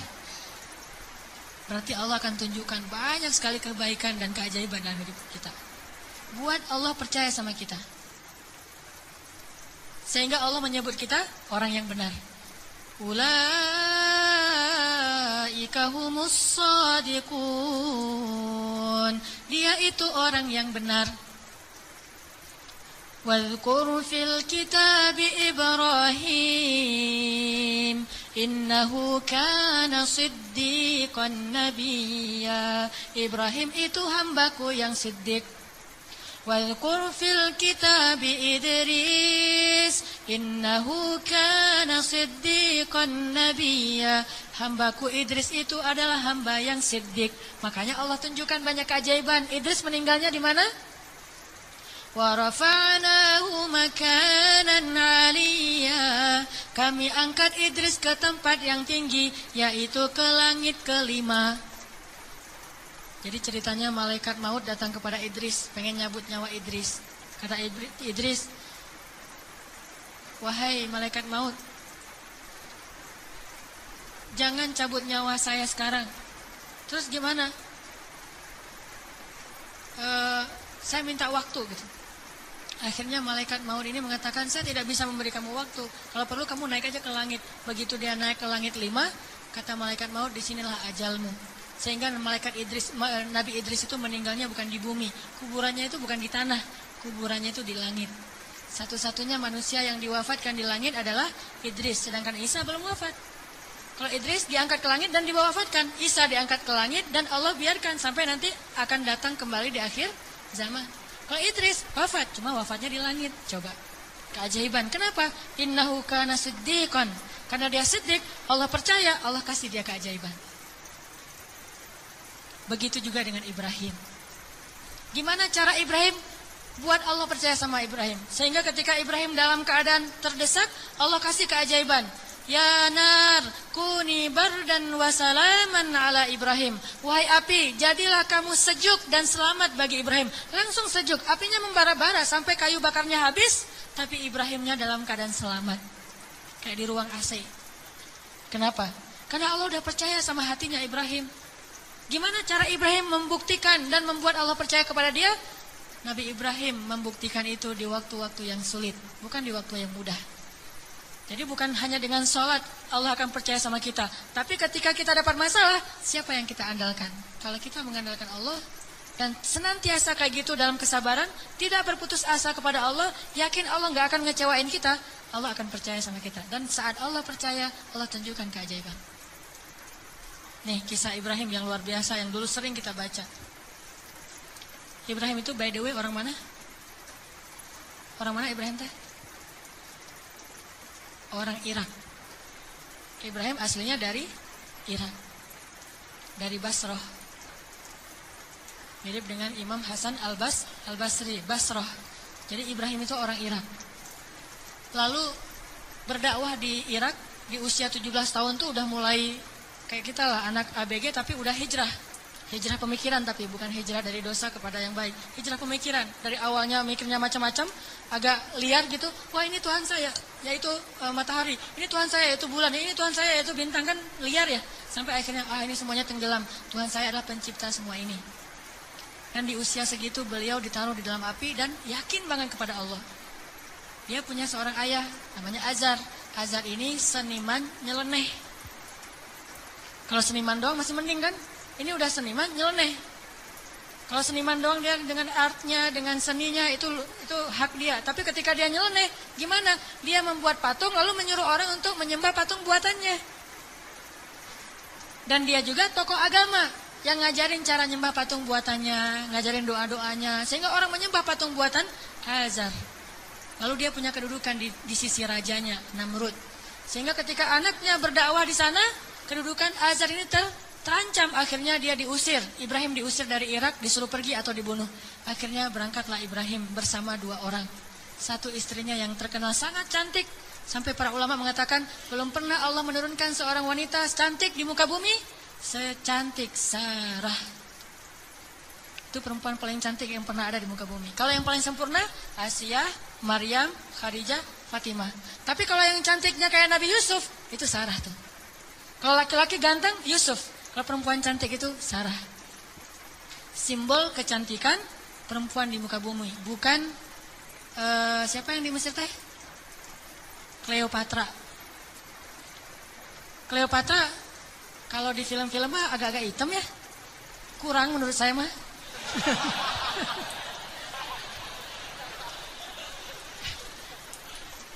Kalau Sarah itu benar-benar cantik tuh. Simbol kecantikan wanita di muka bumi. Nanti kalau punya anak jangan lupa kasih nama Sarah. Sarah. Nah, ditemani oleh Sarah, istri tercantik. Dan seorang murid yang kelak juga jadi nabi, namanya Lut alaihissalam. Lut masih muda, masih ABG, baru belajar kepada Ibrahim. Jalan nih bertiga dari Irak menuju ke Palestina. Di tengah jalan lewat Mesir, Raja Mesir jatuh cinta kepada Sarah, namanya juga cewek cantik. Untung gak ada adegan ngiris tangan kayak Yusuf ya. Ngelihat Sarah, wah gitu. Enggak. Karena dia bukan nabi, tapi cantik banget. Sampai raja aja yang di Mesir banyak cewek cantik, tapi masih jatuh cinta kepada Sarah. Saking cantiknya Sarah. Begitu tahu Sarah adalah istrinya Ibrahim, akhirnya raja jadi segan, gak berani. Soalnya Ibrahim terkenal dengan kebijaksanaannya, kearifannya, ilmu yang luas. Sehingga lama-lama malah rajanya merasa takjub kepada Ibrahim. Karena tahu ilmu Ibrahim yang sangat banyak, ini menurut sebagian riwayat. Ini riwayat yang terakhir saya baca, ternyata yang paling kuat. Akhirnya raja ini menitipkan salah satu putrinya kepada Ibrahim yang kita kenal dengan nama Hajar. Ternyata Hajar itu menurut sebagian ulama, ini penelitian terakhir, bukan budak Mesir. Hajar itu putri raja. Raja ini punya puluhan anak dari banyak istri karena mereka tidak ada syariat, tidak ada 1, 2, 3, masna wa thulatsa wa ruba. Adanya asyarah, isyrun, salasun, 10, 20, 30. Istrinya banyak gitu. Sehingga anaknya ratusan. Salah satu di antara anaknya yang perempuan, putrinya namanya Hajar. Dan Hajar ini putri kesayangan Raja Mesir. Dititipin kepada Ibrahim untuk jadi apa? Nyantri di rumah Ibrahim, belajar kebijaksanaan dari Ibrahim. Dititipin nih. Hajar juga cantik, tapi tetap Sarah paling cantik. Berangkat ke Palestina, bertiga sekarang, berempat. Ibrahim, Hajar, Sarah, Hajar dan Lut. Sampai di Palestina sekian tahun, Ibrahim gak dikaruniai anak dari Sarah. Akhirnya Sarah karena merasa tidak tega kepada suaminya, dan suaminya sangat menginginkan anak laki-laki untuk meneruskan dakwahnya, Sarah nawarin kepada Ibrahim, Kang Ibra, wes, Kang Ibrahimovic kalau orang ini ya, kalau bola teh, Kang Ibra, apa neng? Ini Akang serius mau punya anak? Ya serius satu neng. Siapa juga yang gak mau punya anak? Ini mah kalau disundakan. Gimana kalau Akang nikah lagi? Neng jangan canda tuh neng gitu. Malu-malu gitu ya. Ini senangnya dicerita yang gini-gini nih. Padahal saya bukan mau ngomongin ini ya, tentang la haula wala quwata illa billah. Cuman agak-agak banyak gimmicknya. Jangan bercanda, udah gak usah ngomong yang gitu-gitu, gak lucu. Ini emang gak lucu kan, serius. Sambil menitikkan air mata, enggak. Terus maksudnya gimana? Gimana kalau dengan Hajar? Hajar udah belajar lama dengan Ibrahim. Dan udah ketahuan oleh Sarah, Hajar ini perempuan yang soleha, yang baik, yang bijaksana. Cocok insya Allah untuk Ibrahim. Dan dia lebih muda jauh. Akhirnya Nabi Ibrahim meminta petunjuk dari Allah. Kalau di kita mah sholat galau teh istikharah. Sholat galau dulu. Kalau dulu Nabi Ibrahim minta petunjuk Allah, akhirnya Allah menyetujui. Ya udah, Sarah udah dapat petunjuk dari Allah. Gimana jawaban Allah? Ya aku sih terserah kamu. Atau aku sih yes, nggak tahu kalau kamu gitu ya. Ya udah, kalau Mas Anang yes, saya juga yes gitu. Akhirnya yes, nikah nih sama Hajar. Udah nikah sama Hajar, langsung Hajar mengandung anak Ismail. Maka kami berikan kepada dia Ismail, anak yang ghulaman halima, anak ghulamun halim, anak yang sangat lemah lembut dan cerdas dan perasaannya peka gitu. Itulah Ismail. Sangat sabar. Punya Ismail kecil, namanya calon nabi kan ganteng. Nih, by the way lagi ya, gak ada nabi yang jelek. Semua nabi itu keren. Maka insya Allah dai-dai juga para pewaris nabi harus keren. Ini maksudnya apa sih? Nabi itu semuanya keren gitu ya. Jadi jangan pernah ngebayangin ada nabi yang biasa-biasa aja, tua, jelek. Semua nabi itu keren-keren karena dia dutanya langit. Kita duta produk aja cari artis yang paling keren kan? Apalagi Allah nyari dutanya langit. Keren. Ismail kecil tuh udah luar biasa. Aura kenabiannya tuh udah kelihatan. Sehingga akhirnya membuat Sarah, ini mungkin ada benarnya juga. Kata orang dulu, kalau pengen punya anak, maka suaminya suruh nikah lagi, punya anak, nanti kepancing. Yang pertama akan punya anak. Ternyata Sarah akhirnya hamil juga kan? Nah Ismail kecil.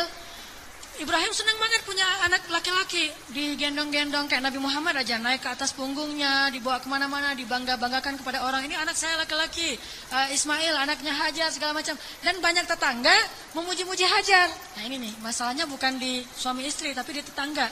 yang bikin istrinya cemburu.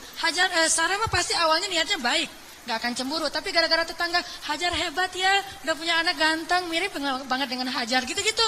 Akhirnya Sarah kan jadi panas juga lama-lama tuh. Nah wajar, akhirnya Sarah mengusulkan, janganlah tinggal dengan serumah dengan saya udah nggak tahan. Hening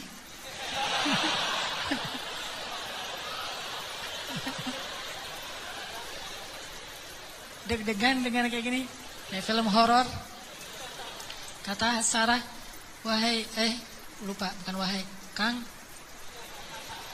Ibra, Neng teh udah nggak tahan serumah sama Hajar. Kenapa tuh Neng? Ya semua tetangga muji-muji Hajar. Aduh, Neng teh apa itulah?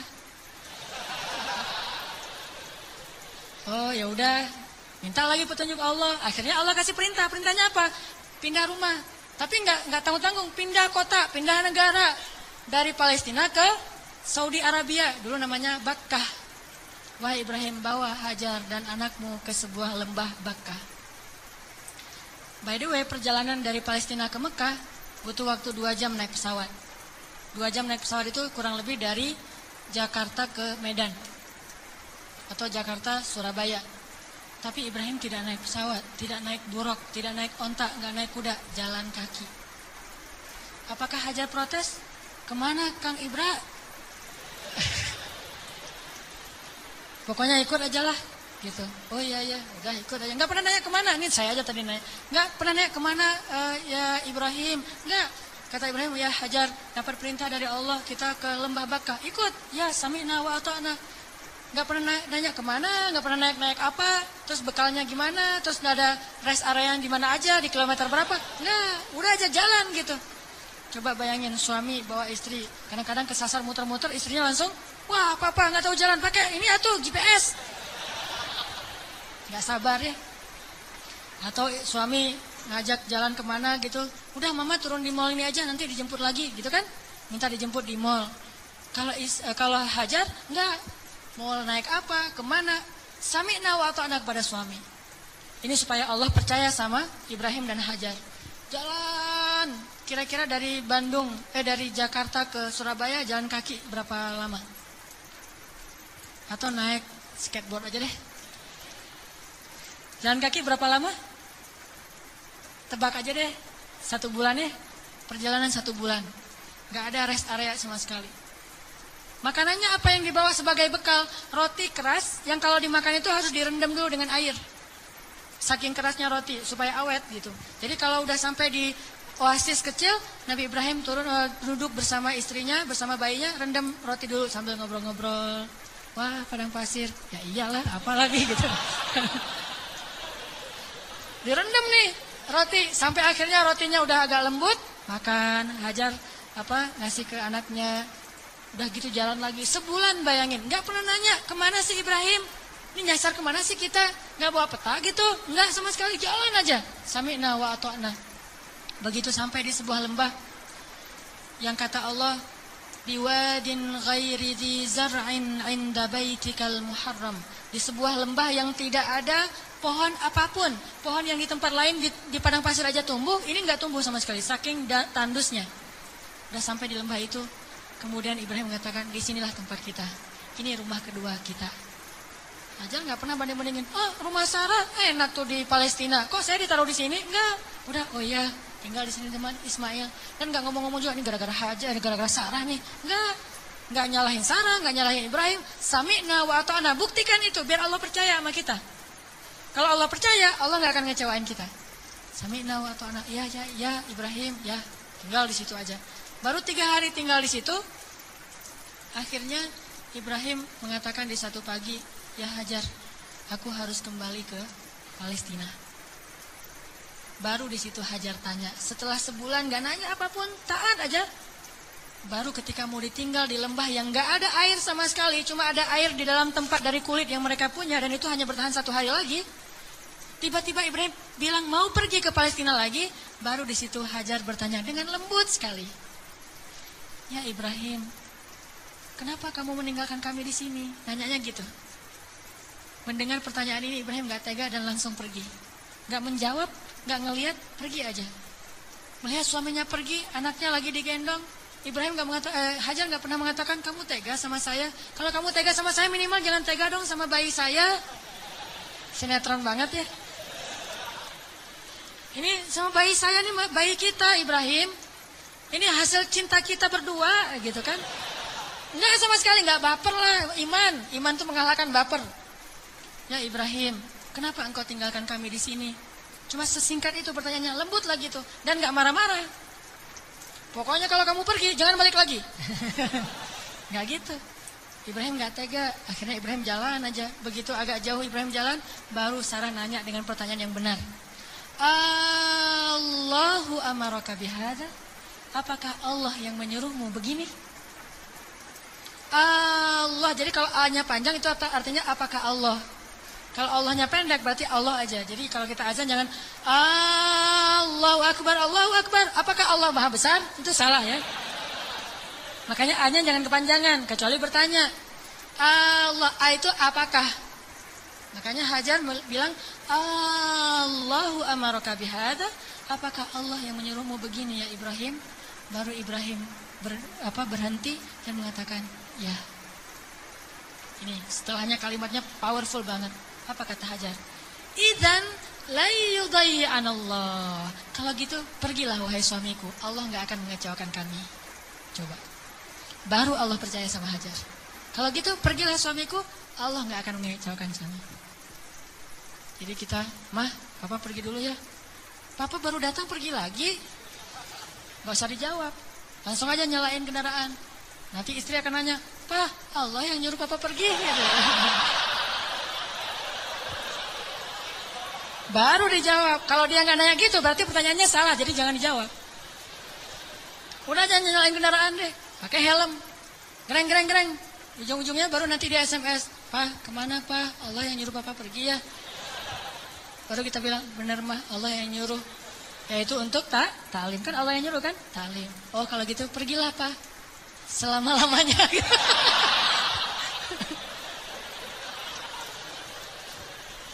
Allah gak akan mengecewakan kami, kata Hajar teh.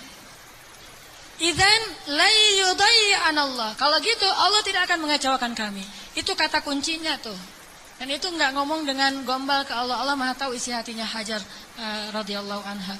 Makanya Allah percaya banget sama Hajar. Akhirnya pergilah Ibrahim. Gak ngomong, ya suamiku jangan lupa kirim SMS ya. Udah sampai di mana kan khawatir gitu. Jangan lupa kirimin bekal setiap bulan 10 juta aja, gak usah banyak-banyak. Gak ada bekal. Tahu berapa lama Ibrahim meninggalkan Hajar di situ? 13 tahun. Gak ada kabar, gak ada apa-apa. 13 tahun. Kalau kita mah baru keluar 13 jam mungkin. Wah udah curiga nih. Gak pulang-pulang 13 jam. Jangan-jangan pingsan lagi. 13 tahun gak pulang-pulang. Hajar ditinggalkan dengan air hanya bertahan 1 hari aja. Udah gitu Hajar gendong anaknya Ismail tinggal di situ berdua aja di tengah padang pasir. Gelap banget kalau malam dingin, kalau siang panas banget. Dinginnya itu saya karena lama tinggal di padang pasir. Gini-gini saya ini orang padang pasir ya.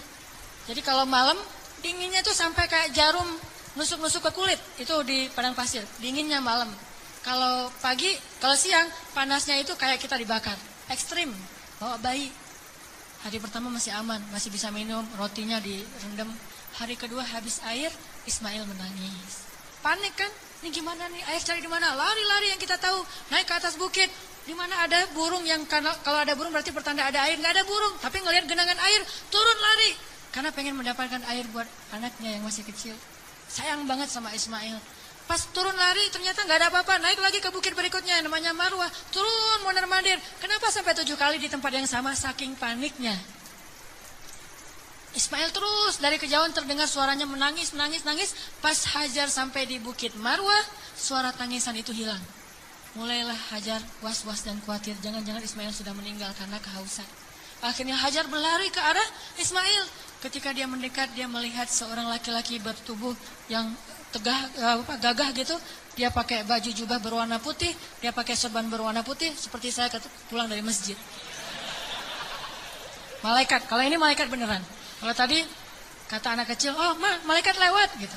Kalau ini malaikat beneran. Dan dia memberi minuman kepada Ismail. Dialah Jibril alaihissalam. Tapi Hajar kan nggak tahu itu Jibril, dikirain orang yang mau apa perdagangan manusia atau apa gitu. Datang Hajar ke arah Ismail, tiba-tiba laki-laki itu menghilang, namanya juga malaikat, tling gitu aja hilang gitu. Udah hilang, dilihat di bawah kaki Ismail ada mata air yang kita sebut Zam-Zam. Minumlah, mulailah peradaban di situ. Dan Zam-Zam ini mata air paling ajaib di dunia. Paling berkah, seberkah susu ibu kepada anaknya. Kenapa saya bilang berkah? Dia keluar sesuai dengan kebutuhan. Ketika jamaah haji ramai di kota Mekah sampai 3 juta orang, mereka tidak kekurangan air Zam-Zam. Masing-masing minum, setiap datang ke masjid minum Zam-Zam, pulang dari masjid minum Zam-Zam, pulang ke kampung halaman bawa Zam-Zam 1 liter, 5 liter, 10 liter, kan? 3 juta orang, tapi nggak pernah kurang dan nggak pernah kering air Zam-Zamnya.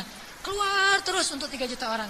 Begitu musim haji selesai, Zulhijjah berlalu, berganti dengan bulan Muharram, di stoplah haji dan belum dibuka visa umroh, sehingga Mekah sepi. Kalau kita umroh di waktu itu, yaitu umroh transit, kita bisa cium Hajar Aswad setiap kali kita putaran tawaf, saking sepinya. Tapi air Zam-Zam tidak membanjiri kota Mekah. Kalau lagi rame, keluar banyak. Kalau lagi sedikit, keluar sedikit. Air yang sangat berkah, keajaiban dari Allah. Akhirnya tinggallah di situ. Yang luar biasa, 13 tahun tidak dijenguk oleh suaminya, Hajar nggak pernah ngejelek-jelekin ayahnya Ismail di hadapan Ismail. Kamu harus tahu, kamu nggak boleh seperti ayahmu nanti kalau udah gede. Enggak sama sekali. Ini imajinasi sejarah ya, biar kita tahu gimana sebenarnya Hajar. Saya nggak, walaupun ini agak herai tapi serius. Biar kita kebayang gimana solehanya Hajar. Kan bisa aja normalnya perempuan akan bilang, pokoknya mama kecewa banget. Jangan sampai kamu mengulangi ini kepada istrimu. Hati perempuan. Gak pernah ngomong kayak gitu. Padahal pantas gak sih Hajar kecewa? Pantas ya, 13 tahun gak ada berita. Dan secara fikih itu udah bisa meminta cerai loh. Secara fikih udah bisa khulu itu minta cerai kepada hakim. Tapi Hajar tidak sama sekali menjelekkan Ibrahim di hadapan anaknya. Apa buktinya? Ketika 13 tahun kemudian datang Ibrahim, Ismail akrab-akrab aja sama ayahnya. Ayah gitu. Oh ini nih mah orangnya nih mah. Ya. Wah udah nih. Kan Ismail udah gede, 13 tahun orang Arab kan beda sama kita. 13 tahun kita kan masih culun. 13 tahunnya orang Arab itu udah memimpin pasukan seperti Usama bin Zaid, cucunya Rasulullah, cucu angkat. Udah memimpin pasukan tuh 13 tahun usianya. Jadi udah gagah. Dan bahasa Allah itu ketika Ismail sudah berusia sebaya, artinya udah gagah gitu. Coba, Ibrahim waktu itu usianya berapa? 101 tahun. Ketemu kakek-kakek 101 tahun. Mah, yang mana orangnya? Ini. Kan bisa aja kan? Enggak. Mah, siapa itu? Itulah ayahmu Ibrahim, wahai Ismail. Ayah, langsung datang, cium tangannya. Ayah, gitu. Nggak ada seuson sama sekali. Itu hasil pendidikan Hajar yang luar biasa loh kepada anaknya. Dan bukti yang lebih berat lagi, 3 hari kemudian, Ibrahim mimpi menyembelih anaknya. Dan tahukah kita apa jawaban anak itu? Wahai ayahku tersayang. Bahasanya, ya abati. Bukan, ya terserah ayah deh. 13 tahun ditinggalin, sekarang mau nyembelih lagi. Ini bukan hasil pendidikan Ibrahim nih. Ini anak hasil pendidikan Hajar banget nih. Bukan Ibrahim yang mendidik dia, tetapi Hajar. Ibrahim mendoakan dia. Pelajarannya apa? Pendidikan anak yang paling berpengaruh itu dari ibu. Tapi doa adalah dari ayah. Rabbi habli minas solihin. Ibrahim yang mendoakan dia dari langit. Hajar yang mendidiknya di bumi. 13 tahun akhirnya kata dia, ya abati, wahai ayahku tersayang. If'al ma tu'mar, lakukan apa yang diperintahkan kepada ayah. Satajiduni insyaallah minas sabirin. Akan engkau dapati aku termasuk orang yang bersabar. Jadi gak mau nyusahin ayahnya dalam menjalankan perintah Allah. Dia tahu ayah Nabi. Jadi jangan sampai ayah saya susah gara-gara saya yang gak rela. Saya rela banget wahai ayah. Yang penting ayah taat sama Allah. Saya akan bersabar wahai ayah. Coba kalau Ismail bilang, apa gak salah ya? Kok mimpinya aneh-aneh gitu? Pasti godaan setan deh. Gitu kan? Atau yang lebih ekstrim lagi, ayah tega, udah ninggalin mama sekarang mau nyembelih saya. Wah, ini bener nih ayah nih. Pasti ini bukan nabi dan segala macam. Enggak marah-marah sama ayahnya. Udah aja sami'na wa ata'na. Ismail lah gitu. Anak seorang siddiq, anak seorang ibu yang siddiqah, anak seorang ayah yang siddiq dan melahirkan anak juga yang siddiq. Dan itu bukan basa-basi ya, benar-benar dibawa ke sebuah jabal kurban namanya bukit di daerah Arafah. Di sana Ibrahim udah mengasah parang, golok. Ketika ngeliat golok, Ismail bilang, ternyata serius ya? Kirain tadi main-main gitu. Enggak, serius. Ismail tahu, udah ditidurkan Ismail. Sebelum ditidurkan Ismail curhat dulu sama ayahnya. Ya ayah, ya abati. Abati itu panggilan lembut. Kalau yang biasa ya abi. Jadi kalau kita bilang abi itu biasa. Kalau mau lebih lembut, abati, itu lembut banget. Wahai ayahku tersayang. Ya abati. Supaya ayah tidak berat hati dalam melakukan perintah ini, tolong tutuplah wajah saya. Biar ayah nggak ngelihat wajah saya. Takut kasihan. Oh ya, ditutup. Wahai ayah, tutup tubuh ayah dengan kain supaya darah saya tidak mengenai baju ayah dan dilihat oleh ibu, nanti ibu jadi sedih. Ditutup. Wahai ayah, sampaikan salam saya ke ibu. Saya sayang sekali kepada ibu. Coba gimana hati seorang ayah. Terakhir, ayah tajamkan pisau itu supaya memudahkan saya. Berarti yakin banget kan? Gak ada sama sekali kepikiran oleh Ismail, tenanglah ntar diganti dengan domba. Gak kepikiran. Itu mah kita yang udah yakin karena udah baca buku. Dan salah lagi baca bukunya. Buku yang kita baca tuh Ismail tiba-tiba berubah jadi domba. Terus Ismailnya kemana? Kan gitu kan bukunya? Padahal nggak gitu. Ismailnya dibangunkan, dombanya keluar dari bukit terus disembeli. Bukan Ismail berubah jadi domba, tetap aja anaknya. Cuma dari kutuk jadi domba kan? Saya kayak malin kundang. Enggak, itu mah salah dalam catatan buku sejarah. Ya ayah, sampaikan salam saya ke ibu ya. Dan tolong jangan ceritakan ini dulu kepada ibu. Wah, dia tahu ibunya soleha banget dan kuat banget. Akhirnya ditaruhlah golok itu di leher Ismail. Dan Ibrahim mengatakan Bismillahirrahmanirrahim. Mau ditarik tuh.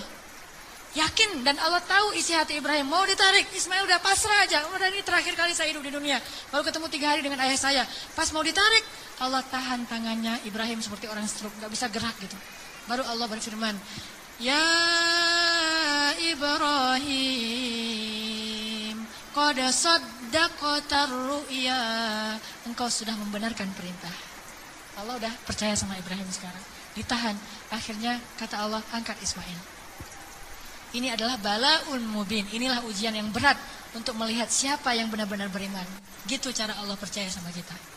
Lewat ujian hidup kita, lewat masalah-masalah kita. Apakah kita masih yakin sama Allah?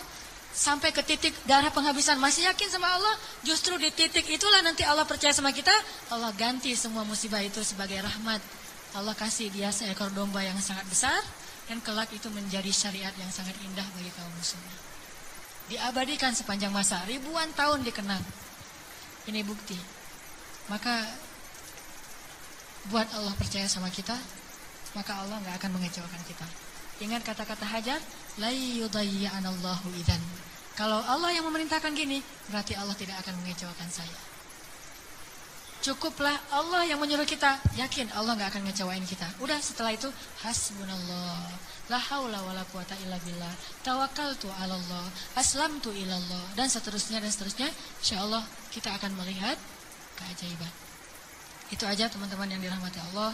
Mudah-mudahan kita menjadi orang yang bisa selalu mengandalkan Allah dalam hidup kita sampai Allah percaya sama kita, lalu Allah menunjukkan keajaiban dalam setiap urusan kita. Marilah kita tutup dengan berdoa, semoga ilmu yang sederhana yang baru kita dapatkan benar-benar menambah semangat kita untuk lebih yakin kepada Allah Subhanahu wa taala. A'udzu billahi minasy syaithanir rajim. Bismillahirrahmanirrahim. Allahumma lakal hamdu wa lakal syukru ya rahim. Lakal hamdu wa lakal syukru ya karim. Lakal hamdu wa lakal syukru ya arhamar rahimin. Allahumma ilaika aslamna wa bika amanna wa alaika tawakkalna wa bika khasamna wa ilaika anabna ya rabbal alamin. Ya Rabbal Alamin. Ya Rabbal العالمين اللهم أنت ربنا لا إله إلا أنت خلقتنا ونحن عبادك يا خالق يا خالق يا خالق يا رازق اللهم أسلمنا إليك أنت الحي القيوم أنت الذي لا تأخذه سنة ولا نوم أنت الخالق يا الله بيدك الخير يا الله أنت الذي على كل شيء قدير ya Allah segala kebaikan ada di tangan-Mu ya Allah ya Allah Engkaulah yang maha pemurah ya Allah ya Allah Engkaulah yang maha pengasih ya Allah ya Allah tidak ada yang susah dan sulit bagimu ya Allah Engkau maha kuasa atas segala sesuatu ya Allah Engkau hanya mengatakan kun maka segalanya menjadi seperti kehendak-Mu ya Allah ma syi'ta kan wa man lam tasha lam yakun ya Allah apa yang Engkau kehendaki pasti terjadi dan apa yang tidak Engkau kehendaki tidak akan terjadi ya Allah kami yakin kepada kebesaran-Mu ya Allah kami yakin tidak ada hal yang mustahil bagimu ya Allah. Tidak ada hal yang mustahil satupun di muka bumi ini, di langit dan di bumi bagimu ya Allah. Engkaulah yang telah menciptakan langit yang maha luas, yang bahkan kami belum tahu di mana tepi dari langit itu ya Allah. Engkaulah yang telah menciptakan bintang-bintang yang sangat banyak, bahkan kami tidak sanggup menghitung jumlahnya ya Allah. Engkaulah yang telah menciptakan setiap butir-butir yang ada di dalam tanah yang kemudian tumbuh menjadi tanaman, menjadi pohon yang besar lalu memberikan buah-buah yang ranum kepada kami. Engkaulah yang telah memberikan janin di dalam rahim para perempuan-perempuan yang Engkau kehendaki, yang dengan itu Engkau menciptakan manusia dengan bentuk yang sempurna. Engkaulah yang maha kuasa atas segala sesuatu ya Allah. Engkau memberikan rezeki kepada siapa yang Engkau kehendaki. Tidak ada yang bisa menghalanginya, tidak ada seorang pun ya Allah. Engkau punya segala cara, bahkan kadang Engkau tidak perlu cara untuk memberikan kebaikan kepada hamba-Mu. La haula wa la quwata illa billah. Tidak ada daya dan upaya kecuali Engkau ya Allah. Tidak ada daya dan upaya bagi kami kecuali dengan pertolongan dari-Mu ya Allah. Iyyaka na'budu wa iyyaka nasta'in. Wa iyyaka nasta'in. Wa iyyaka nasta'in.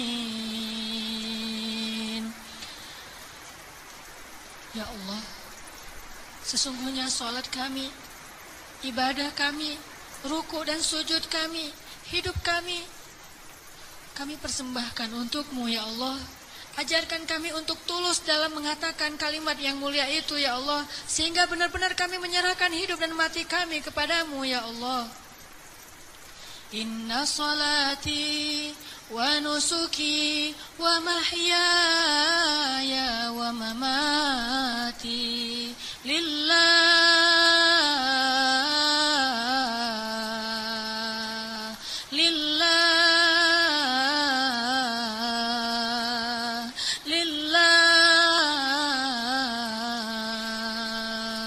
wa mahyaya wa mamati lillahi rabbil alamin.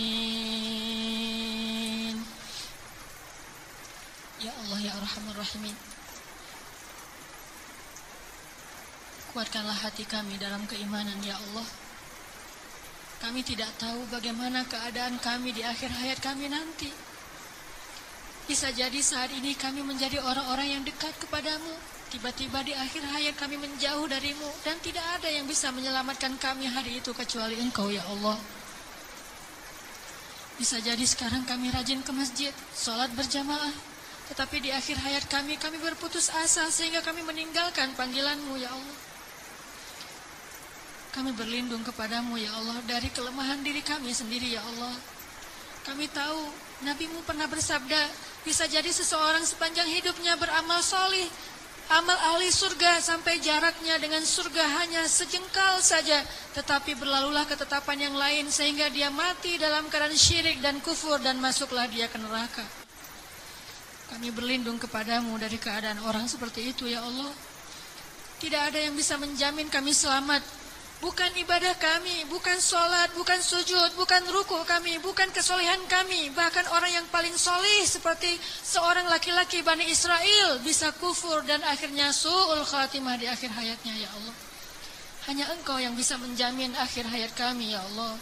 Kami belum merasa aman meskipun sekarang kami bersyukur mendapatkan hidayah untuk berhijrah. Tetapi tidak ada yang menjamin kami bisa istiqomah seperti ini sampai akhir hayat, ya Allah. Ya muqallibal qulub, ya muqallibal qulub, tsabbit qulubana. Wahai yang membolak-balikan hati, tetapkanlah hati kami dalam keimanan, ya Allah. Tetapkanlah hati kami dalam keimanan, ya Allah, sampai akhir hayat kami, agar kami bisa menutup usia kami dengan kalimat La ilaha illallah. Dan hanya itulah jaminan bagi kami untuk selamat di akhirat, ya Allah. Ya Arhamar Rahimin, kami kadang pernah melihat saudara-saudara kami yang Engkau uji dengan sakit yang amat berat, dan mereka bersabar menghadapi ujian itu. Mereka miskin, lalu Engkau uji dengan sakit yang bahkan banyak para dokter mengatakan mungkin tidak akan sembuh lagi. Dan mereka hampir tidak punya harapan untuk sembuh, tetapi mereka bersabar dan ridho dengan ketetapan-Mu. Lalu kami menyadari, bagaimana jika kami yang Engkau berikan ujian seperti itu? Apakah kami akan sabar atau kami akan berputus asa, ya Allah? Ketika kami harus merasakan sakit 24 jam dalam sehari yang luar biasa rasanya, apakah kami akan bersabar atau kami berputus asa sehingga kami datang kepada para dukun atau akan bunuh diri dalam keadaan kufur, ya Allah? Tidak ada yang menjamin kami akan kuat pada hari itu kecuali Engkau, ya Allah. Wahai yang menggenggam hati hamba-hambanya, genggam eratlah hati kami dalam kasih sayang dan hidayah-Mu, ya Allah. Kami berserah diri kepadamu, ya Allah. Ya Arhamar Rahimin, jangan biarkan kami tergelincir ketika kami mendapatkan ujian-ujian yang sesungguhnya ujian itu agar Engkau percaya kepada keimanan kami. Sadarkanlah kami selalu, agar kami selalu percaya bahwa ujian adalah agar kami membuktikan keimanan kami kepadamu, sehingga kami bisa bertahan dalam ujian itu, ya Allah. Kuatkanlah kesabaran kami, ya Allah. Lapangkanlah dada kami, ya Allah. Bimbinglah fikiran kami agar selalu berhusnuzon kepadamu dan kepada hamba-Mu, ya Allah. Ya Arhamar Rahimin, bantulah kami dalam segala masalah kami, ya Allah. Engkaulah yang maha pemberi rezeki, limpahkanlah rezeki yang halal bagi kami, ya Allah. Tidaklah kami meninggalkan pekerjaan yang menurut syariat agama-Mu itu haram, kecuali karena kami takut kepadamu, ya Allah. Dan kami yakin Engkau menyediakan yang lebih baik setelah kami berhijrah dari pekerjaan yang haram itu, ya Allah. Kami percaya dan yakin. Maka tunjukkanlah keajaiban kepada kami. Beri kami rezeki yang lebih baik setelah kami meninggalkan yang syubhat. Ya Arhamar Rahimin, di antara kami ada yang berharap sekali Engkau anugerahkan keluarga yang menyejukkan mata. Anugerahkanlah keajaiban kepada kami. Berikan kepada kami pasangan-pasangan yang menyejukkan hati kami. Mungkin kami mencintai seseorang karenamu, tetapi dia tidak tahu tentang perasaan kami. Beritahu kepadanya, ya Allah, karena tidak tahu bagaimana cara kami mendekatinya, kecuali mendekat kepada Rabb-Nya, ya Allah. Engkaulah Rabb hati segala makhluk-Mu, ya Allah. Ya Allah, jadikanlah kami termasuk orang-orang yang Engkau bimbing perasaannya, agar selalu mencintai yang Engkau cintai, ya Allah. Ya Arhamar Rahimin, anugerahkanlah juga untuk kami. Jika di antara kami ada yang sedang sakit, beri kami kesabaran dan kesembuhan ya Allah. Jika di antara kami ada yang telah wafat, maka rahmatilah saudara kami yang telah kembali kepadamu ya Allah. Ya Arhamar Rahimin, ampunkanlah dosa ayah dan ibu kami ya Allah. Bagaimanapun juga, karena jerih payah, keringat, darah, air mata mereka, kami tumbuh menjadi orang yang seperti sekarang ini ya Allah. Menjadi orang yang insya Allah dengan seizinmu menjadi orang yang bahagia ya Allah. Karena perjuangan orang tua kami lah akhirnya kami bisa hidup layak ya Allah. Walaupun kami sering mengkufur dan mengingkari kebaikan orang tua kami ya Allah. Ya Arhamar Rahimin, kami tidak sanggup membalas kebaikan orang tua kami. Kami hanya mampu mendoakan kebaikan untuk mereka ya Allah. Ampunkanlah dosa ibu kami ya Allah. Ampunkanlah dosa ayah kami ya Allah. Ampunkanlah dosa guru-guru kami ya Allah. Ampunkanlah dosa pasangan kami, suami dan istri kami ya Allah. Ampunkanlah dosa anak-anak kami ya Allah. Ya Arhamar Rahimin, tunjukkanlah mujizat-Mu untuk kaum muslimin di Gaza. Tunjukkanlah mujizat-Mu untuk kaum muslimin di Palestina. Tunjukkanlah pertolongan-Mu seperti Engkau menolong Ahlu Badar dengan menurunkan ribuan malaikat kepada kaum muslimin di Suriah ya Allah. Tidak sulit bagimu untuk menolong saudara-saudara kami yang ada di Suriah. Senjata-senjata orang kafir tidak ada apa-apanya dibandingkan kebesaran-Mu ya Allah. Kami percaya kepada kemahaagungan dan kekuatan-Mu yang tidak ada bandingannya ya Allah. Engkau dengan mudah menghancurkan pasukan Ahzab. Engkau dengan mudah membobol benteng-benteng Konstantinopel. Engkau dengan mudah menghancurkan orang-orang kafir di padang Badar. Engkau dengan mudah menghancurkan benteng-benteng Yahudi di Khaybar. Mudah bagimu ya Allah. Sangat mudah bagimu untuk menghancurkan orang-orang yang memusuhi kaum muslimin. Tapi kami sadar, jika Engkau memberikan ujian kepada kaum muslimin hari ini, sesungguhnya Engkau menginginkan agar kami menunjukkan persaudaraan di antara kami. Agar kaum muslimin yang ada di Indonesia berempati dan mereka mau membantu saudaranya di Palestina, Suriah, Irak, Yaman, dan seluruh dunia ya Allah. Engkau ingin menghubungkan hati-hati kaum muslimin dengan ujian ini. Kami tahu ya Allah. Tetapi kami tetap berharap bantuan dan kasih sayang-Mu ya Allah. Sadarkanlah kaum muslimin. Mungkin tidak banyak berita yang menyiarkan tentang keadaan saudara kami di Suriah. Tetapi hati kami tidak tertutup untuk mereka ya Allah. Ajarkanlah kaum muslimin untuk menyayangi saudaranya seperti satu jasad ya Allah. Berikanlah kemampuan kami untuk bisa membantu kaum muslimin di seluruh dunia. Dan bantulah kaum muslimin di seluruh dunia dengan kesabaran, dengan ketabahan, dengan kekuatan dari-Mu ya Allah. Kami yakin mungkin Engkau lebih mencintai orang-orang di Palestina daripada kami, sehingga Engkau mengambil nyawa mereka dalam keadaan syahid. Maka sayangilah kami seperti mereka, sehingga Engkau kelak memberikan kami pahala syahid karena kami menolong mereka ya Allah. Rabbana zalamna anfusana wa illam taghfir lana wa tarhamna lanakunanna minal khasirin. Maafkanlah kami ya Allah, jika selama ini kami masih ragu kepadamu ya Allah. Kami masih bimbang dan ragu kepada kebesaran-Mu ya Allah.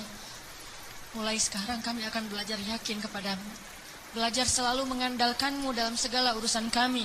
Kami tidak akan bergantung kepada makhluk, kami bergantung kepadamu. Kalaupun kami menggunakan makhluk, kami bekerja sama dengan manusia, itu karena perintah-Mu, bukan karena kami ragu kepadamu ya Allah. Rabbana atina fid dunya hasanah wa fil akhirati hasanah wa qina adzabannar. Ya Allah, jadikanlah kami laki-laki yang selalu percaya kepada kebesaran-Mu. Anugerahkanlah kepada kami istri seperti Hajar. Anugerahkanlah kepada kami anak laki-laki seperti Ismail. Dan anugerahkanlah kepada kami suami seperti Ibrahim. Anugerahkanlah kepada kami orang-orang yang selalu percaya kepadamu. Dan jadikanlah kami termasuk di antara orang-orang yang beriman. Ya Rabbana, beri kami hasanah di dunia, hasanah di akhirat, dan jauhkanlah kami dari api neraka. Alhamdulillahirrabbilalamin. Teman-teman yang dirahmati Allah, setelah kajian ini, oleh-oleh yang kita bisa bawa pulang, selalulah mengandalkan Allah dan bersabarlah dengan ujian. Buat Allah percaya kepada kita, kemudian tunggulah keajaiban terjadi dalam kehidupan kita. Mudah-mudahan ilmu yang malam ini kita dapatkan benar-benar mengubah kehidupan kita menjadi lebih baik, memperbaiki keimanan kita, memperbaiki akhlak kita. Barakallahu fiikum, subhanakallahumma bihamdik.